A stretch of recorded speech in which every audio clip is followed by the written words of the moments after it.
It gives me immense pleasure and indeed a great honor to request our chief guest, Sri V. Rajanna, to address the budding entrepreneurs, researchers, managers, leaders today who are present here on this inaugural event. Professor Mishra, Professor Murthy, Professor Anjiraju, Mr. Rafatullah, Mr. Venkatrao, Abhishek and Hari, Pavan and Mihira, ladies and gentlemen, very, very good morning. Good morning. So, because he said girls are very active, let me also give girls one more compliment. TCS has total employee base of 380,000 employees, working in more than 40 countries. And girls here should be happy to know that we have more than 100,000 women employees.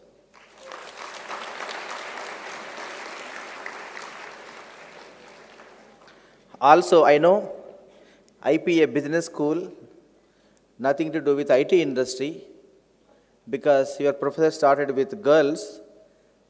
Also, let me take a second to let you know that the IT industry in Hyderabad has more than 400,000 employees. Again, out of 400,000, Hyderabad IT industry, today in our city of Hyderabad, more than 100,000 women employees work here. So with this, let us come back to Sanskriti. First of all, I am very delighted to be here in the annual fest of Institute of Public Enterprise, Sanskriti. So in the next 10 to 15 minutes, I thought I will try to set the context for this year's Sanskriti Fest by taking all of you to a forest. So guys, don't scared of the forest. I'll tell you why I want to take you to the forest. So this is a forest of technology in which the businesses of the world are thriving today. These are all cutting edge with animal-like names. Even though they are animal-like names, which are helping companies to reimagine the way businesses are functioning today. As you can see from the charts, the names you see are just a fraction of technologies that are in use today, and many more are getting evolved every year. And some of them are, I'm sure all of you must have heard about it, the Python programming language, that is the heart of data sciences. In fact, Professor Anjiraju Garu has mentioned about the analytics, that is one of the focus areas. Then Hadoop, that is a big data engine, that is Apache's foundation's first and most important. Today, either you name an animal or you name a vegetable, there are programming languages. So, there's a programming language on Anaconda, right? So, when somebody talks about Anaconda, of course, there are 4 versions of Anaconda movie, but there's a fantastic programming language on Anaconda. And you name any vegetable, there's a programming language on eggplant, right? And as you can see, there is a rabbit MQ, there is a hive, there is a pig. All of them are programming languages. So you may be thinking, we are MBA students, why this guy is talking about all this, that to Saturday morning at 10:30. So this is very, very relevant for all of you, because this represents the winds of change for what you are going to do tomorrow. When I say welcome to the forest, what I meant was welcome to the changing world of futuristic technologies. See, the beauty of where we are today, when you see the slide, there are enormous learning opportunities for all of us. There is no legacy here. Everything is next generation technology, that too importantly, which all of you are good at. Then, if you look at the business today, we are in the cusp of new transformation. Next gen technologies are disrupting the businesses globally. Companies are seeing their business models evolve with the changing demands of the customers or the consumers. Technology today became a great enabler to transform each and every part of the business. Let me give you some examples. Again, this example is where all of us are good at and our favorite smartphone. And if you look at the history of the disruption, smartphone is possibly the greatest invention that caused a widespread digital disruption in the world's economy. It made many companies and many products irrelevant. Whether it is clicking a high resolution picture, creating your favorite album, listening to your favorite song, finding a location on GPS, checking mails, taking memos, setting alarms, smartphones have made our life easier. Again, you may be thinking, why this guy is not talking about WhatsApp? Of course, WhatsApp. But there are many companies whose products became obsolete because of technology invention. We used to use alarm clocks to make us awake. We no longer use it. Very, very few cameras in the audience.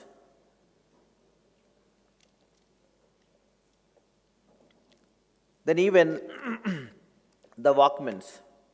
And today, the smartphone or the tablet or whatever you want to call it has become a very, very pervasive device.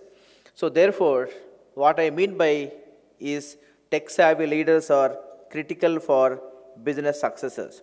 So every business, no matter its size, industry, or the number of employees, can become obsolete due to the technology innovation.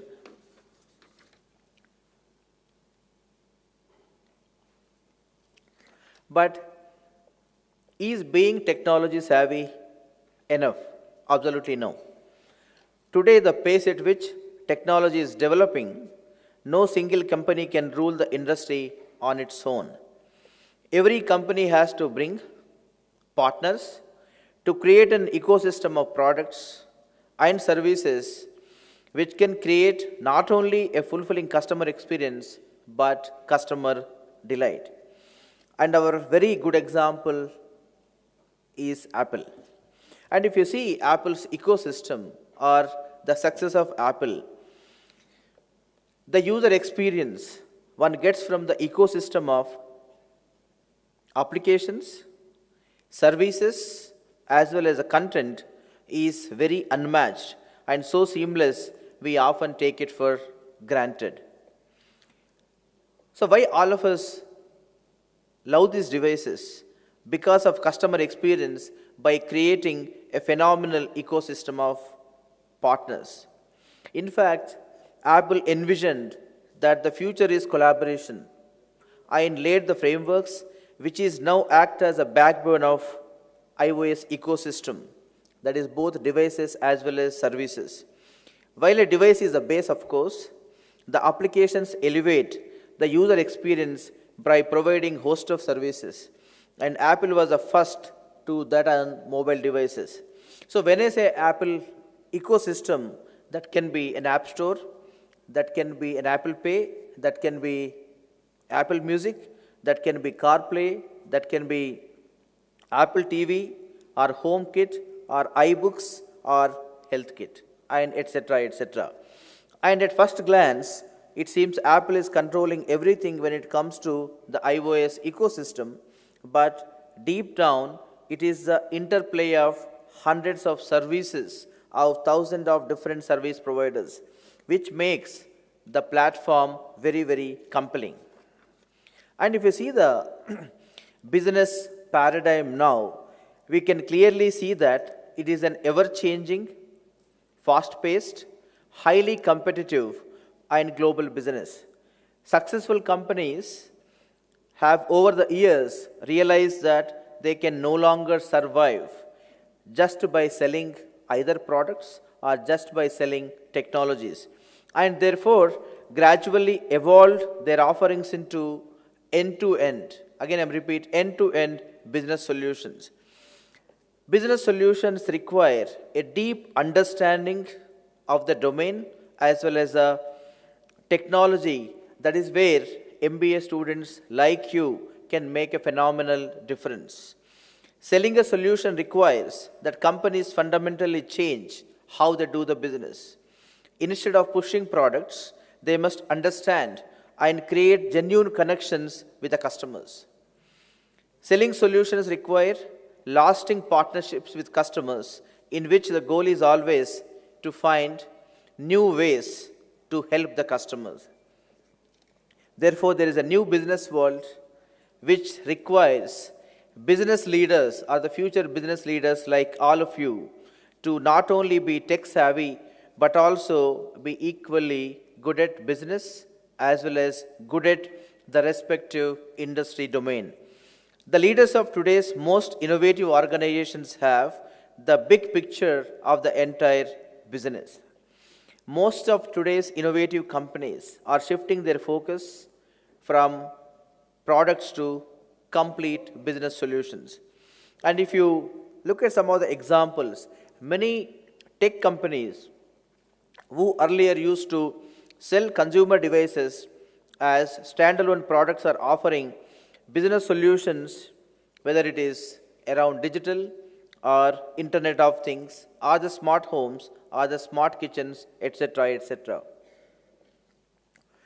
Many semiconductor companies who used to sell chipsets before and hardware products have started offering customizable business solutions for remote healthcare, smart agriculture, as well as public safety.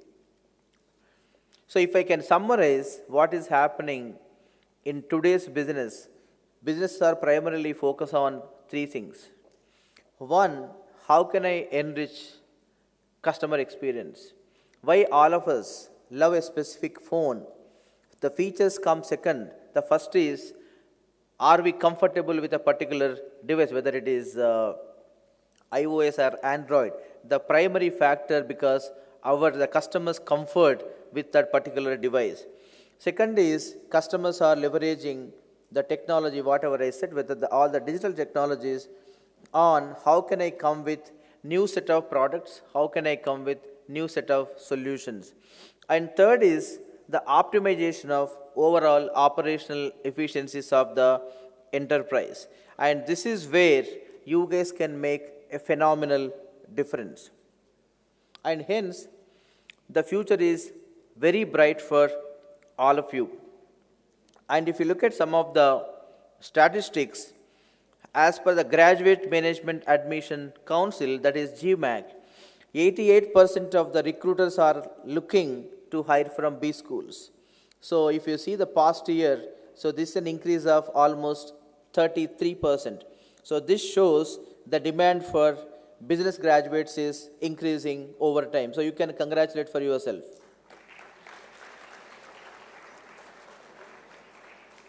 And according to the Harvard Business Review, about a third of the world's best performing CEOs leading publicly traded enterprises have the MBA degrees. And some of the prominent figures, as you can see, whether it is Satya to Rajesh of TCS.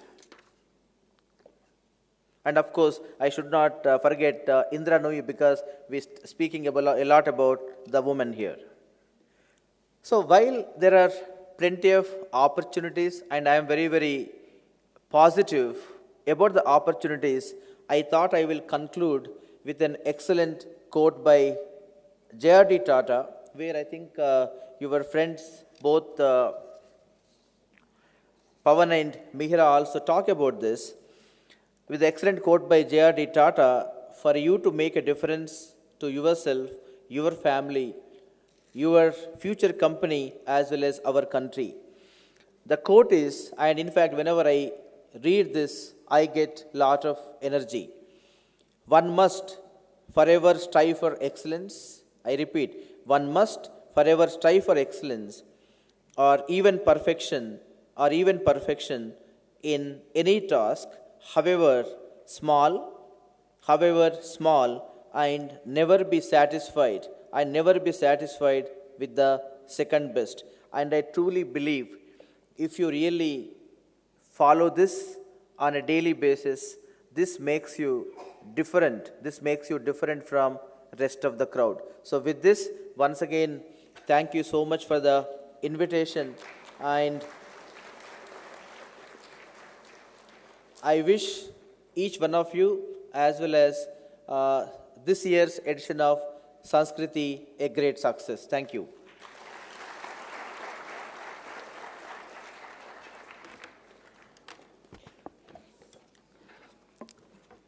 Thank you so much, Sri Rajana, for your amazing words. It's indeed a great learning from you.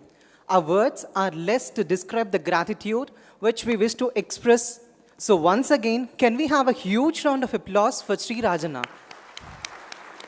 Let me take the pride and honor by requesting Sri Mohammed Raftullah to address the audience and share few valuable experiences.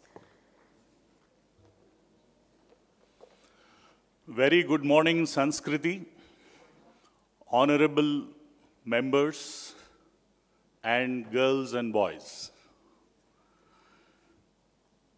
First of all, I would like to thank you all for giving me this opportunity to be here and address such a lovely young gathering. And before I start, I would like to wish each one of you a belated Happy Republic Day. I think we should thank all freedom fighters and the Indian Army for giving us this freedom, this environment to be here. I wanted to share a few thoughts. I'm sure each one of you have had enough opportunities to attend to the classes and go through the board. Board must have taught you a lot of things, but I believe what board cannot teach, road can teach a lot. That is life. I would like to share a few experiences of my life to each one of you so that I'm sure you will take some learnings out of it. First of all, as the true citizen of this nation, my endeavor and request to each one of you to believe in God, take good care of your families, take good care of your societies, and build a beautiful future for this nation. I think that is there in your hands. You are the future, and we can make India proud in the global map. Recently, I had few freshers like you. We had taken first batch of 5 people have joined last week. So I sent them out in the field to make some observations, what they learn about our company. I spoke to them after their market work, asked them what did they see in the market. So I could hear from each one of them. They said the product is having some problems, pricing is having some problems, and positioning has some problems. So all 5 of them gave a lot of feedback to me, which is very helpful and useful for the company to take the right steps forward. But what I noticed in them, each one of them came with the problems. So what I'm trying to share with you is, let's change the attitude towards life. It's good to look at problems, but if today as a company, if any organization is doing some business, they must have done something good. So my request is, you should look at what is it that company has done. It's a 1,500 crore company. It has done something in the market to achieve that kind of a mark. So the point which I want to share, we are inspired by every individual around. Parents, friends, colleagues, teachers. Somehow we learn to be the critiques of life. We don't look at the positives. So my request to each one of you is, look at the positives first. Give the insight to individual, what you see good in them. Each one of you is an unique individual, unique possession this country has. And you have the responsibility to bring that positive insight in you, positive attitude in you, so that you start appreciating an individual. Everyone wants to do something good in life. Look at those positives. After those positives, if you give any negative feedback, individual will be more than happy to take it and correct himself. We are very reactive in nature. I think this is on a personality development which I want to share. This is Sundar Pichai's cockroach philosophy theory, which each one of you must have heard. I'll share that incident in a restaurant where a cockroach comes and lands on a lady. And she starts jumping, screaming, makes a lot of noise around. Entire restaurant is disturbed. All 20, 30, 40 people who are sitting around her will get up from their seats and they'll be eagerly looking at what's next. Then the cockroach jumps onto another lady. Then it's her turn now. You know, girls can relate how they behave when cockroaches come closer to them. So then it's her turn. She makes all that noise. Entire environment is disturbed. And then after a minute, the cockroach goes and lands onto the waiter. Waiter retains his calm and composure. He does not react. He just looks at the movement of the cockroach, holds it at the right moment and throws it out.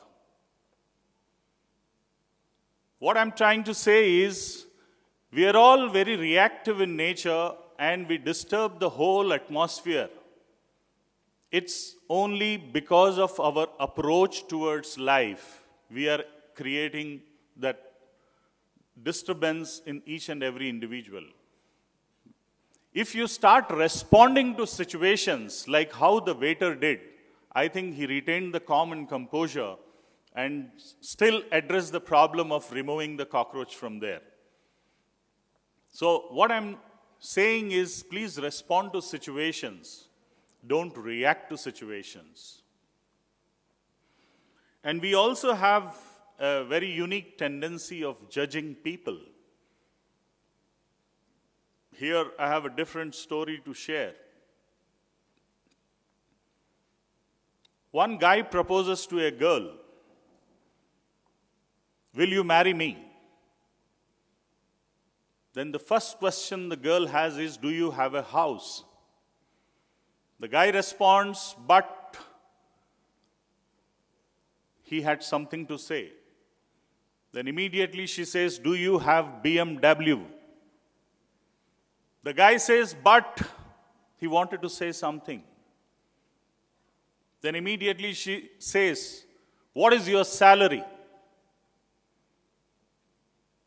Then the guy wants to say something, but Finally, that lady says, I don't need you. She walks out. Then the guy responds to himself, he starts thinking,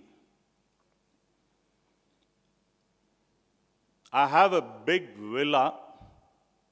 She didn't let me share. I have 3 Ferraris. I have 2 Lamborghinis. She didn't let me talk anything. Why do I need to buy a BMW, such a cheap car? And finally he says, I own a multi-billion-dollar company. Why do I need salary? So we are very judgmental in nature. Sometimes people may not want to share what exactly they are. They don't want to reveal their identity. So we have to have patience.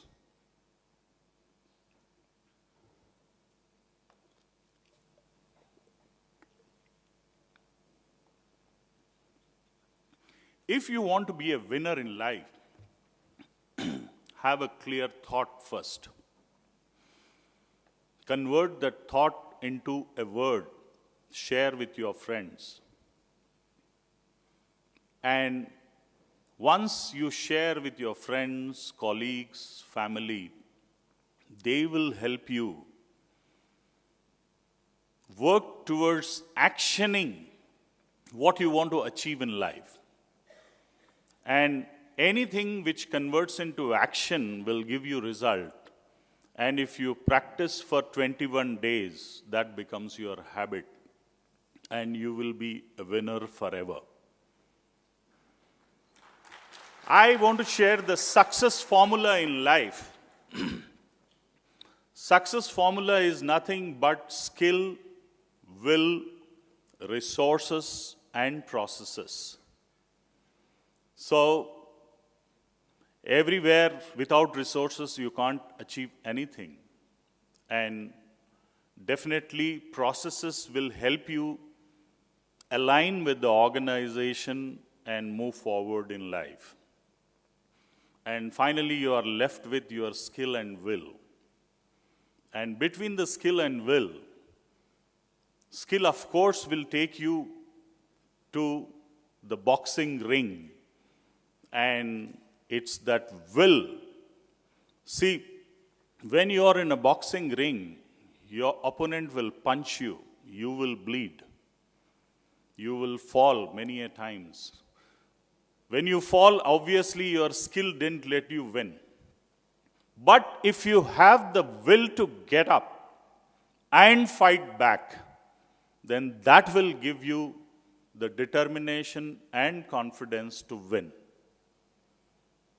I would like to remind you of the will of MS Dhoni in 2011. I think after 4 wickets down in finals, India was heading towards losing that World Cup. And Yuvraj Singh was supposed to go and bat. But it's the will of Dhoni which compelled him to say, let me go ahead of Yuvraj.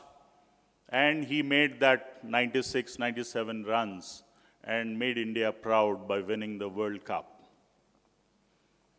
So friends, I request each one of you to prepare for success with all the will and of course the skill. When preparation meets opportunity, the success is inevitable.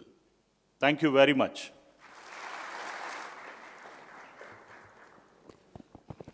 Thank you so much, Shri Raftullah, for your valuable insights. It really helps us in our journey to progress and prosper. Thanks a lot, sir. Now, I would request our special guest, Sri N.L. Venkatrao, to speak and enlighten us. May we have a huge round of applause and welcome him. Distinguished dignitaries on the dais,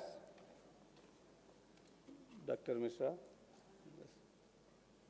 Mr. Rajarna, Professor Mr. Raftullah, and other dignitaries on the dais, my dear students and faculty members and the invitees. It's a great pleasure for me to be here with the young students. Whenever I come to any such institution, I feel that I am at home. It's like homecoming. I did my MCom from Andhra University and MBA from JNTU. So always I would like to associate myself with any management institute or commerce college, commerce universities. This year we sponsored 2 programs. This is the third one. One for Osmania University, International Seminar on Insurance, and another program at Bhavan's Vivekananda College, that's again on banking insurance. Now this is the third program we are sponsoring in a span of about 10 months. I took charge in this financial year only as Hyderabad Chief Regional Manager. Whenever we come to the educational institutions, we learn something. Today, I learned one great thing, touching infinity. Always we used to think that, think big, do bigger things. But it is much more than that, touching infinity. The sky should be the limit, or limitless growth, prosperity. I've been practicing that think big only, but today, infinity, a new thing.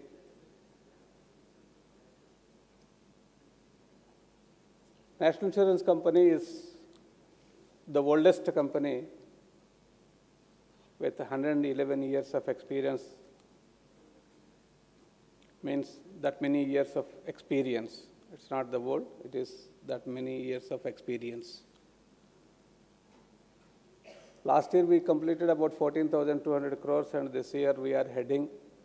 Our budget is only 16,000 crores, but as per the indications, we are about to cross 17,000 crore mark. Now, think of infinity. But infinity also put some restrictions on us. That is our capital adequacy. Now we are restricting our business below 17 because there is a regulation. Depending on your financial capacity, you have to do the business. So that infinity level here for national insurance is the capital adequacy issue. That's the limiting factor in your management parlance. That's why we are planning to go for public issue, with which we are likely to get more and more growth in future. Coming to this Hyderabad regional office, I took charge with a 450 crore completion last year. We had a vision of 1,000 crores within the next 2-3 years. And this year itself, we are crossing 750 crores, for which the state government's crop insurance scheme in Telangana Cluster 1, and also the prestigious sheep insurance scheme of Telangana government, both put together will be crossing about 300 crores this year, in a total of 750 crores. National Insurance has been taking care of the welfare schemes to the maximum extent, welfare schemes of the government. The crop insurance is one aspect, but before the crop insurance, we have been in health schemes. Health scheme of Maharashtra, health scheme of West Bengal, Rajasthan, and northeastern states, and at Tamil Nadu to some extent. So that they are all the mass schemes. And in any mass scheme, if you want to venture into that, you should have a lot of patience, lot of energy to take care of such schemes.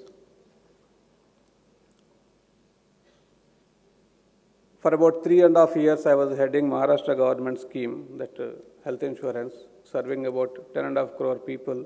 Daily, we were paying more than 1,000 claims, which is about 3 to 4 crores per day payments. And the premium was about 750 crores. Now it has reached more than 1,100 crores. So with that, the large schemes have been served by National Insurance Company. Now coming to the summit, this Sanskriti. It's a great initiative from the institution. Earlier when I was studying about 40 years back, I was studying. At that time we used to think, there used to be discussions that there should be participation of the industry along with the academicians to have better professionals for the future industries.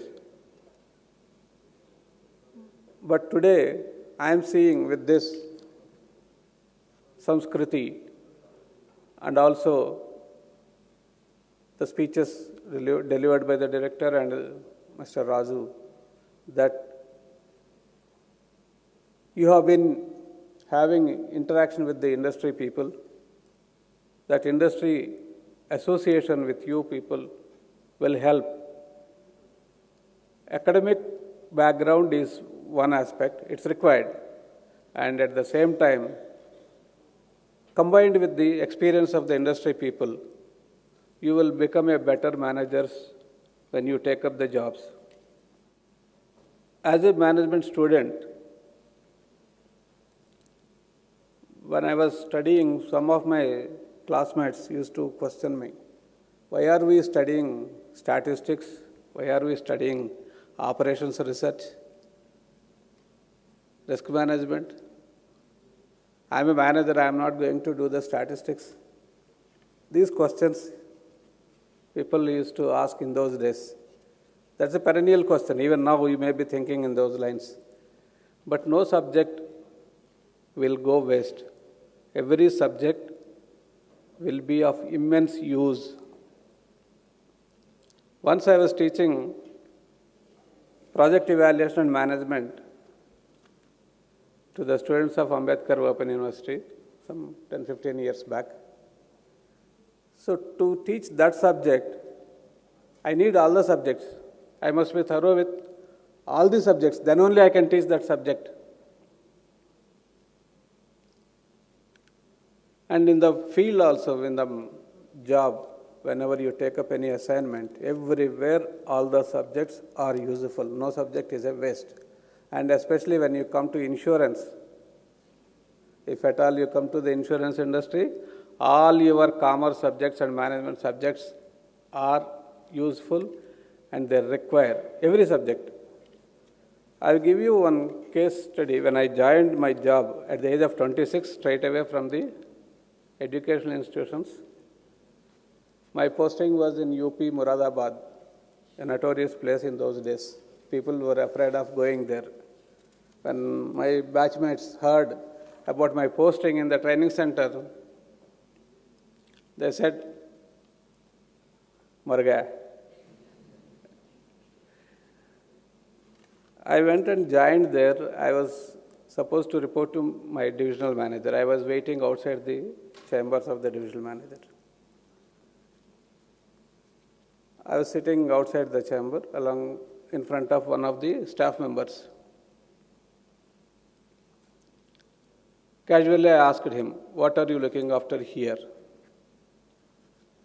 आप यहाँ पे क्या काम करते हैं?" He just said, just like a Gabbar Singh, "साहब, मैं यहाँ पे कोई काम नहीं करता हूँ. आप भी मुझसे कोई काम करने के लिए नहीं पूछना." A student coming from university campus, going for a job, in the first 2 minutes, somebody says, "I will not do any work, you don't ask me to do."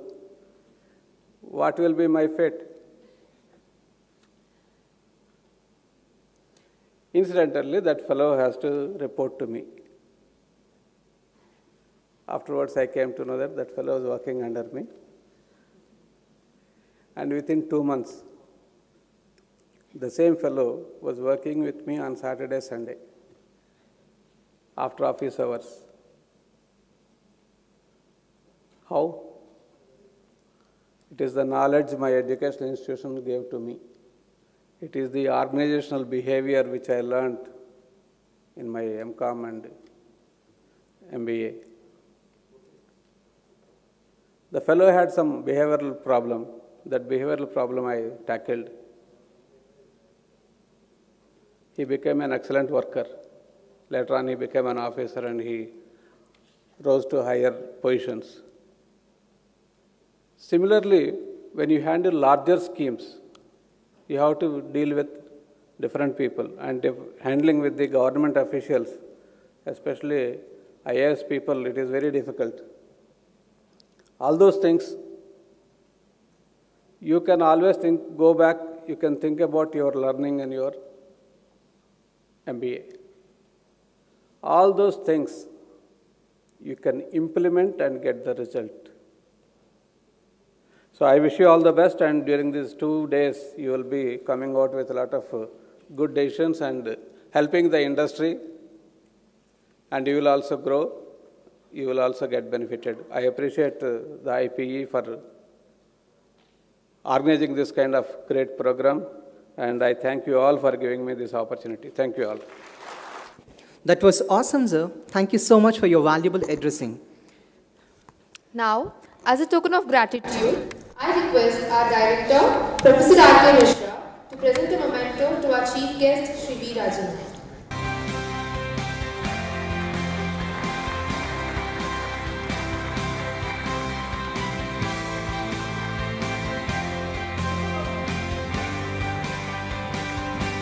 May I request our Student Affairs Coordinator, Professor V. Anjiraju, to present a memento to our Chief Guest of Honor, Sri Mohammad Raftullah, as a token of gratitude.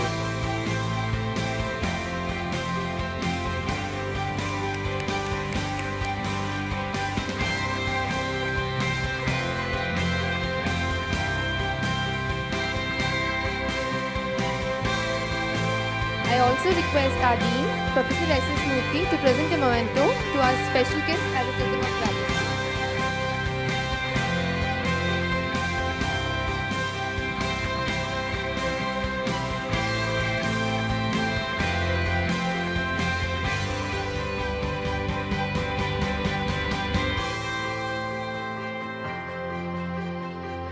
IPE has carved out a place for itself in the area of management education. Since 1995, Sanskriti has added many petals to the flower called IPN culture. Through this IPN flagship event, it tries to bring the management schools, industry, policymakers, practitioners, and management students together onto a platform of excellence. We are looking forward for your active participation in diverse activities that have lined up for you. And now, I request Mr. Abhishek, our Sanskriti student coordinator, to come and propose a vote of thanks for the inaugural ceremony. A very good morning to one and all.